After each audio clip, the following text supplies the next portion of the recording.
cuando n tiende a infinito.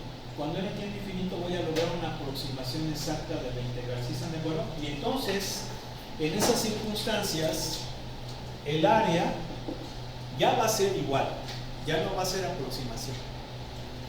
Y va a ser igual cuando, ¿qué? Cuando el número de rectángulos tienda a infinito de la sumatoria de los rectángulos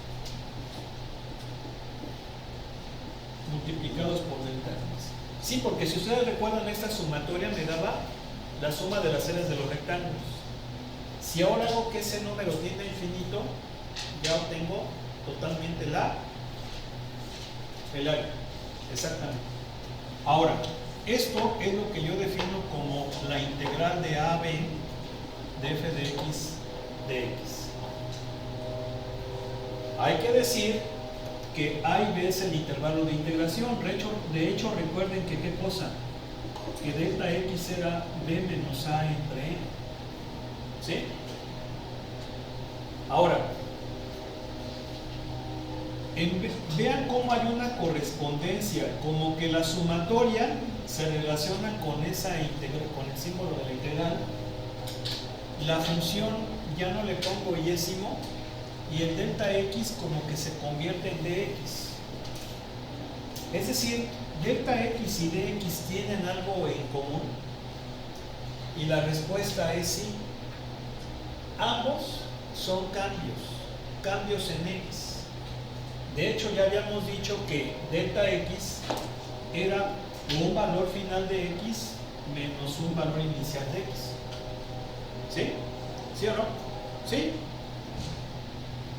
¿Por qué? Pues porque delta x viene siendo b entre n menos a sobre n.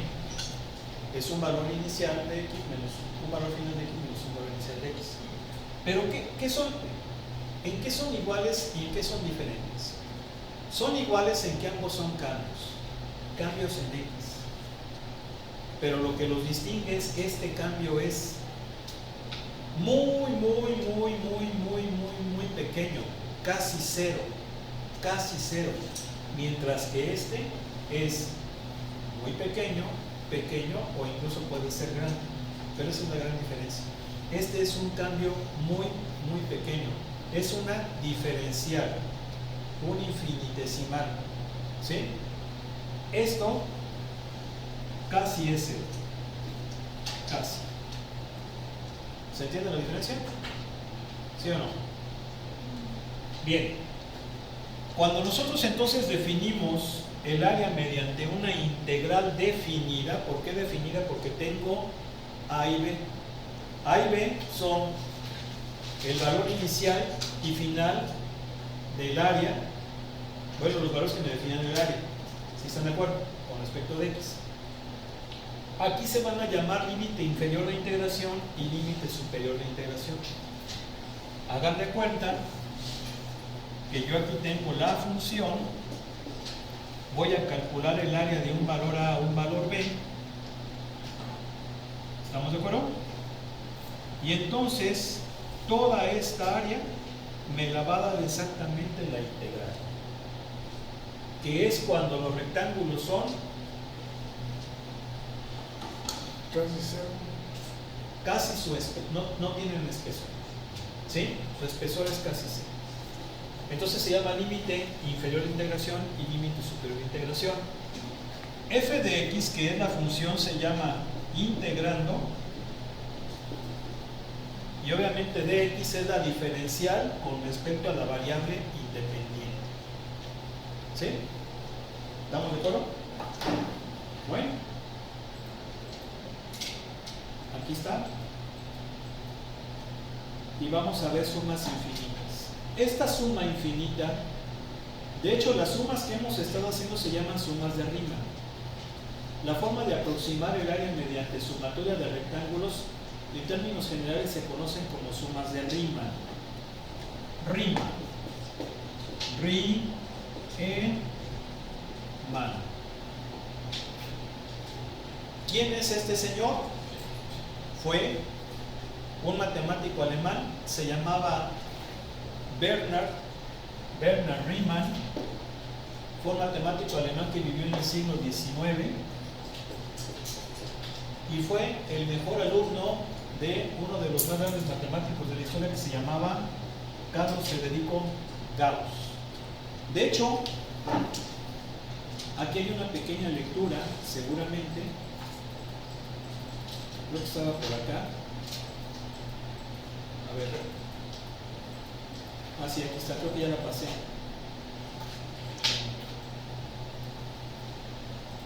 No, está más abajo. Aquí está. Bernard Riemann recibió su doctorado bajo la dirección del legendario Gauss, fue su maestro, en la Universidad de Gotinga, y se mantuvo ahí para enseñar, o sea que fue profesor de la misma universidad. Gauss, quien no tenía el hábito de elogiar a otros matemáticos,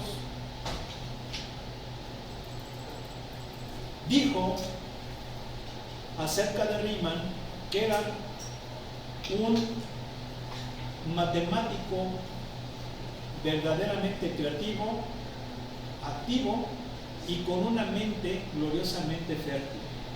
O sea, Gauss, que es el chingón de chingones, reconoció que Riemann, su alumno, pues era también un chinguetas, ¿no? ¿Sí? La definición 2, ¿cuál es la definición 2? Esta. ¿Sí? Definición 2, la suma de Riemann. ¿Sí están de acuerdo? ¿Sí? Esta definición 2 de una integral de la integral se debe a Riemann, es decir, Riemann fue el que ideó esa, es debida a Riemann, el concepto de integral definida, ¿sí? El concepto de integral definida.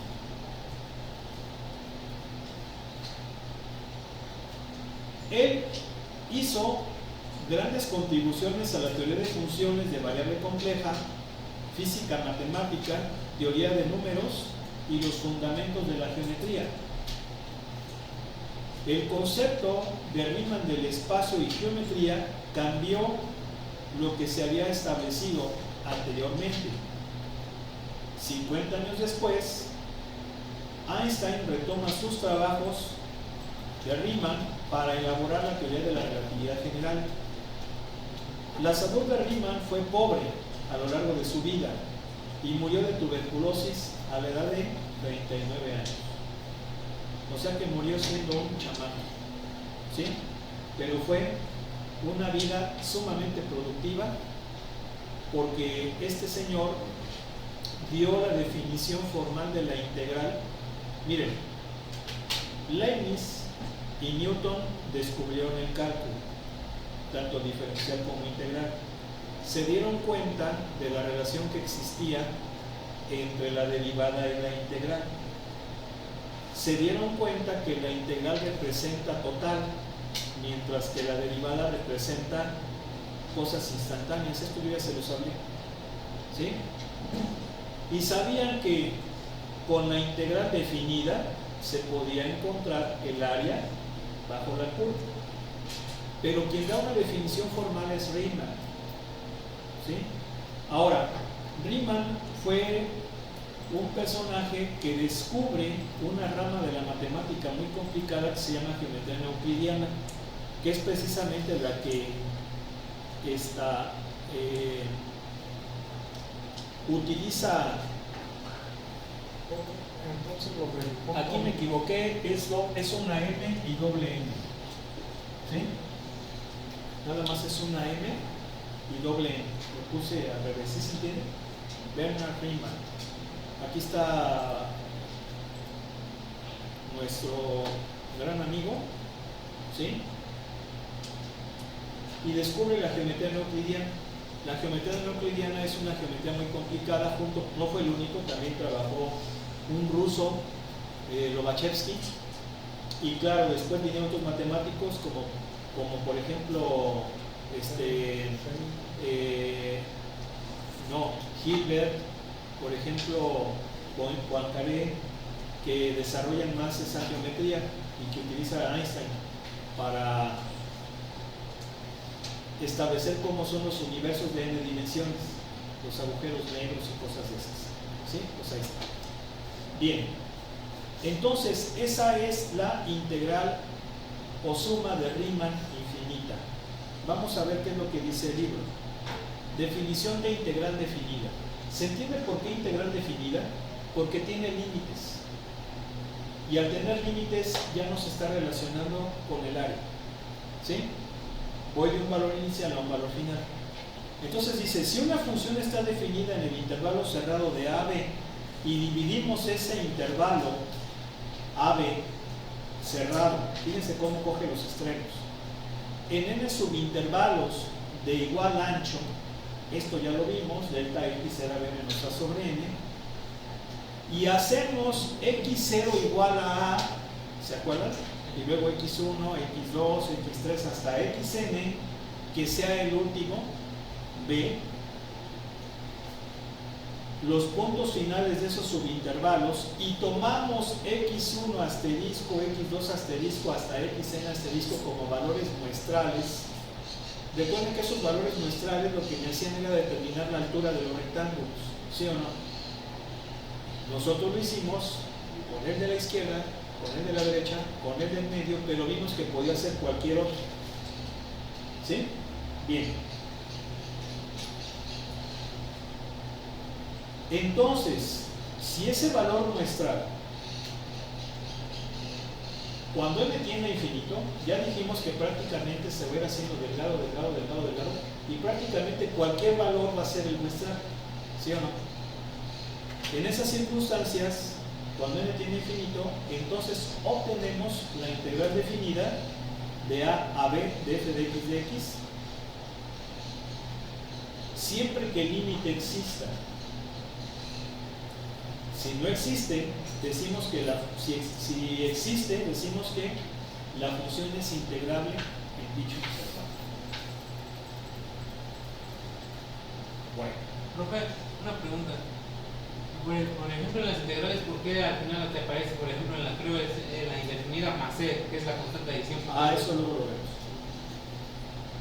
Luego, pero efectivamente hay dos tipos de integral en cuanto a la esencia.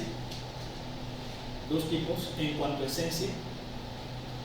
Me refiero a la integral definida, que son estas, y a la integral indefinida. La integral indefinida no tiene límites de integración. Eso lo vamos a ver más adelante. Vamos a estudiar estas sumatorias. Tienen que tenerlas anotadas en una ficha bibliográfica o en un solo formulario. ¿Qué decías, perdón, ingeniero? Entonces, Newton y Leibniz que inventaron el cálculo integral. Bueno, lo descubren, en realidad no lo inventan, lo descubren. Su descubrimiento entonces fue lo del punto medio, punto derecho y punto por la izquierda, ¿o qué fue lo que descubrieron del integral? Yo creo que eso viene con Riemann. En realidad, miren, Leibniz fue una mente universal. Leibniz fue filósofo, fue matemático, fue estadista, fue inventor, fue ingeniero. Su gran contribución es descubrir el cálculo, la derivada, la integral. Sí, saber muchas cosas, seguramente ellos también descubrieron eso, lo del cálculo de las áreas. Pero vamos a ver que muchos conocimientos del cálculo quedaron en el aire. Por ejemplo, el concepto de límite. Ellos entendieron lo que era el límite, pero quien da una definición formal del límite fue Cauchy, Agustín Cauchy, y esto fue 150 años después de ellos. Sin embargo, siempre habían trabajado con límite y manejado. ¿Sí? Entonces, sin lugar a dudas, quien viene a establecer bien cómo es esta relación del área con la integral, que es Riemann, por eso se llaman integrales de Riemann. ¿Sí? Bien, estas sumatorias hay que aprendérselas.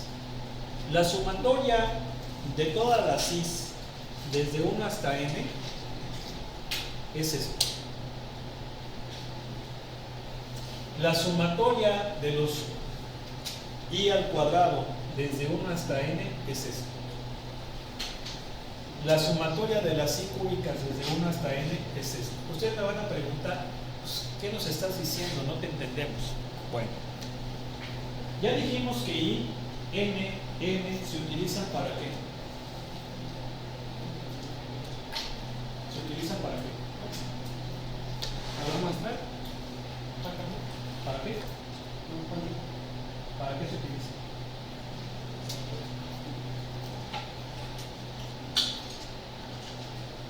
¿Para qué? Lo comentamos. Es una variable, se usa para lo que es determinar el límite, digo, de dónde a dónde va No. la sumatoria. A ver, I, J, K, L, M, N se utilizan para qué? ¿Para qué dijimos? Para valores enteros.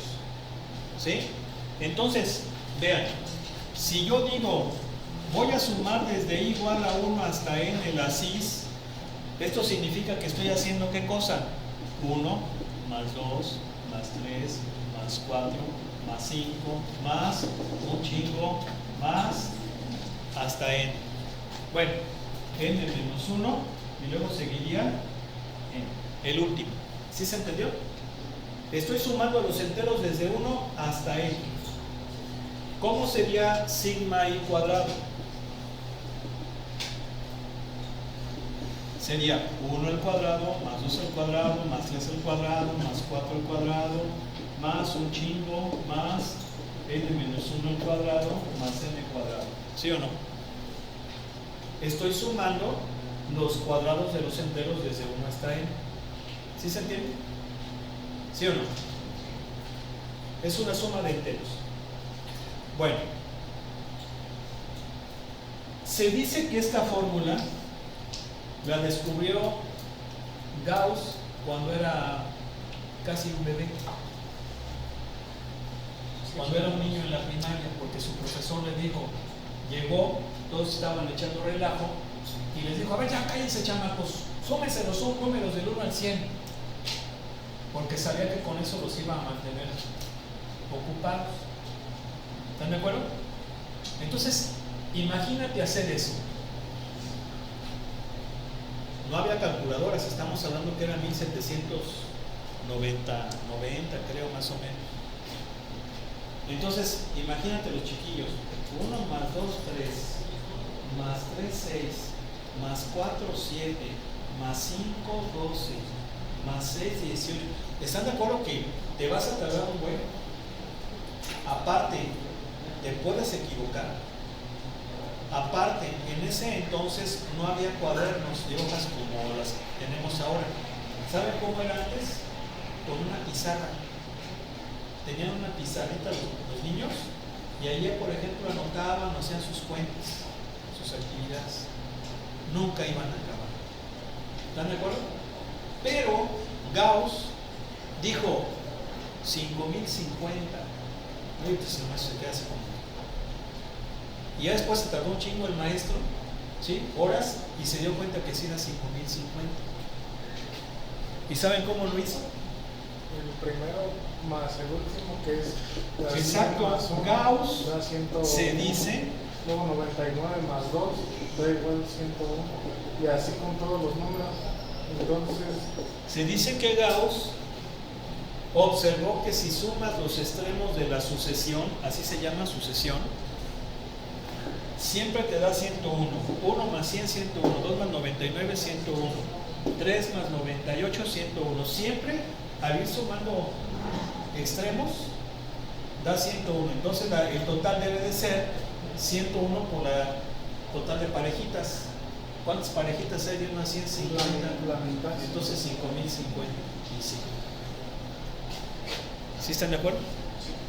Entonces eso que hizo Gauss está en esta fórmula. Fíjate. A ver. ¿Están de acuerdo? Esto sería aquí 1 más 2 más 3 más un chingo más 99 más 100, ¿sí o no? ¿Sí? Si aplico la formulita 100 por 100 más 1, 101 sobre 2, ¿cuánto me da? ¿Sí? Luego, Ahora, ustedes pueden darse cuenta que esta formulita funciona cuando es suma de números, de una cantidad de números pares. Si son 10, 12, 100 números. Pero ¿qué pasa si no son así, sino que son 97 números? Por ejemplo, del 1 al 97. No hay bronca.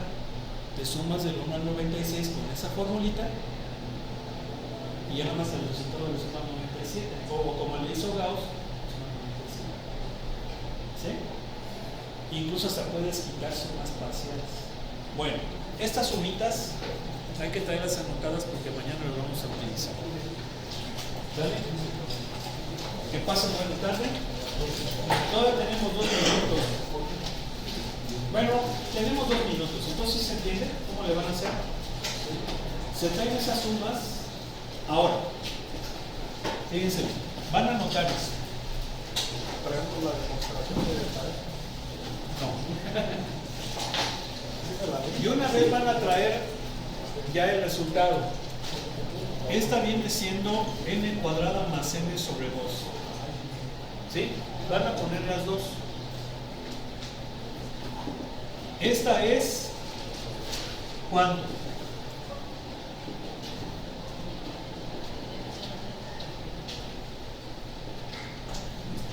¿Cuánto me da? 2n cuadrada más 3n más 1, ¿verdad? ¿Sí o no? ¿No oigo? Sí. Pero eso lo multiplico por n, entonces me va a quedar que 2n cúbica más 3n cuadrada más n sobre 6. ¿Se entendió? ¿No oigo? Sí.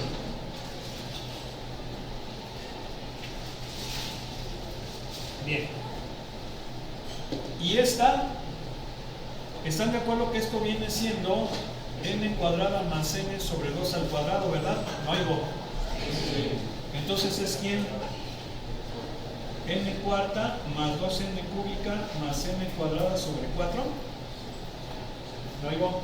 Sí. Tráiganse estas porque las vamos a utilizar también ya desarrolladas. ¿Sí? Y que pasen buena tarde. Y se ponen a estudiar eso que les... ya no les dije. A ver, ahí les va. A ver, para que se den el quemón. Mira.